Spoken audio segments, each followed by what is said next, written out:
কখনো কখনো আমরা শুভ উদ্দেশ্য নিয়ে কারোর মঙ্গল কামনা করি, তার জন্য কোনো ভালো কর্ম করি, এবং সেই ব্যক্তি আমাদের বন্ধুত্ব নিয়েই, আমাদের সম্পর্ক নিয়ে, আমাদের সততা নিয়ে প্রশ্ন করতে থাকে, আমাদের সন্দেহ করে।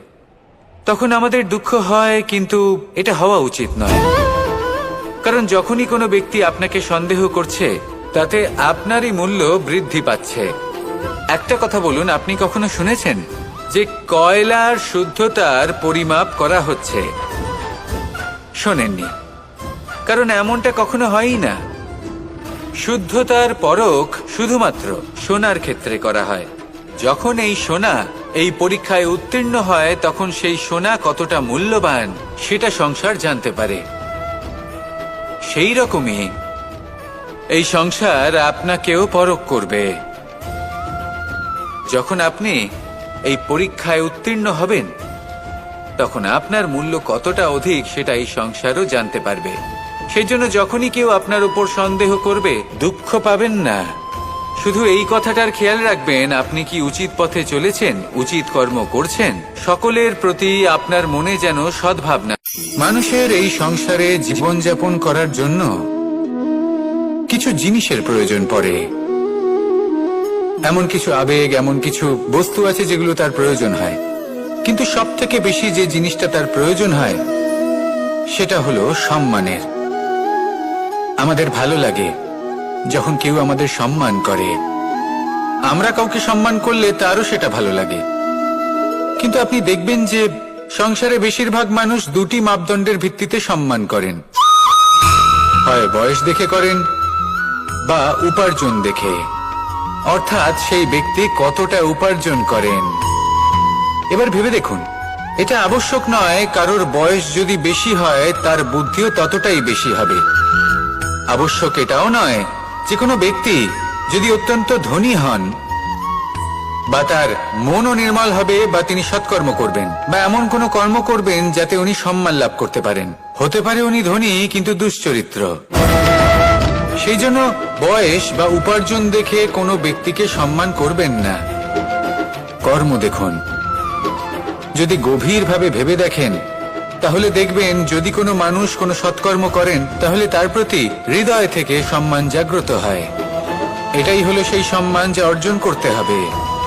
বয়স আজ আছে, কাল আরো বৃদ্ধি পাবে। উপার্জন আজ আছে, কাল সেটা কমে যেতেও পারে।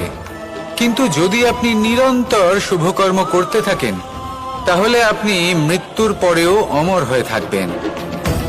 আসুন আমার সাথে ভালোবেসে বলুন, রাধা। মানুষের জীবনে স্বচ্ছতার একটা আলাদা গুরুত্ব আছে। যদি আপনি নিজেকে স্বচ্ছ রাখেন, তাহলে আপনার নিজেরও ভালো লাগবে, সামনের ব্যক্তিরও ভালো লাগবে, একটা অন্যরকম প্রভাব পড়বে। কিন্তু একজন শ্রেষ্ঠ ব্যক্তি কিভাবে হয়ে ওঠা সম্ভব? যার মধ্যে গুণ আছে, শিক্ষা আছে, শুভ চেতনা আছে, যিনি সৎকর্ম করেন। কিভাবে হব সেই ব্যক্তি যার মধ্যে জ্ঞান আছে? শুধুমাত্র স্বচ্ছ থাকলে তো তা হওয়া সম্ভব নয়। প্রথমে আপনাকে বুঝতে হবে যে মানুষের মধ্যে চারটি মূল তত্ত্ব আছে।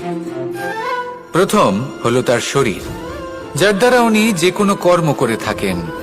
দ্বিতীয় তত্ত্ব হলো তার মন, যার দ্বারা কোনো কর্ম করার জন্য সে নিজেকে প্রেরণা দিতে থাকে।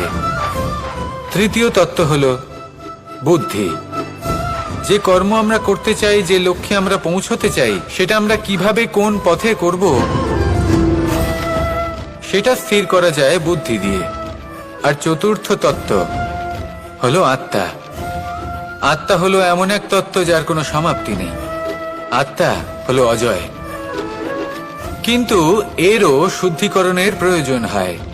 এই চারটি তত্ত্বের শুদ্ধিকরণ করতে থাকুন, এতে নির্মল রাখুন, শুদ্ধ রাখুন। এবং এটা কিভাবে হবে? শুভ চেতনা দ্বারা, জ্ঞানের দ্বারা, এবং সব থেকে বেশি গুরুত্বপূর্ণ প্রেমের দ্বারা। আসুন আমার সাথে ভালোবেসে বলুন, রাধা। মানুষের জীবনে উন্নতি লাভ করার জন্য তিনটি স্তম্ভের প্রয়োজন হয়। প্রথম স্তম্ভ শিক্ষা। এই শিক্ষা আমাদের জ্ঞান প্রদান করে। দ্বিতীয় স্তম্ভ ব্যবসা, যার দ্বারা আমরা ধন উপার্জন করি। তৃতীয় স্তম্ভ হলো আমাদের ঈশ্বর, আমাদের ইষ্ট। এনার সাথে যদি আমরা জুড়ে থাকতে পারি, তাহলে এমন একটা মানসিক বল আপনি লাভ করবেন যেটা এই সংসারে আর কোথাও পাওয়া সম্ভব নয়। কিন্তু মানুষ অনেক সময় জীবনে এই তিনটি স্তম্ভ লাভ করা সত্ত্বেও সামনে অগ্রসর হতে পারেন না। তখনও জীবনে কঠিন পরিস্থিতি আসতেই থাকে। এমনটা ঠিক কেন হয়? কারণ সে জীবনে এই তিনটি স্তম্ভ লাভ করে নেয়, জীবনে প্রয়োগও করে, কিন্তু তার ভিতের কথা সে ভুলেই যায়। যেমন প্রথম স্তম্ভ অর্থাৎ শিক্ষা। এই শিক্ষার আধার হলো শুভ চেতনা। যদি অন্তরে শুভ চেতনা না থাকে, তাহলে এই শিক্ষার কোনো গুরুত্ব থাকে না। দ্বিতীয় স্তম্ভ ব্যবসা।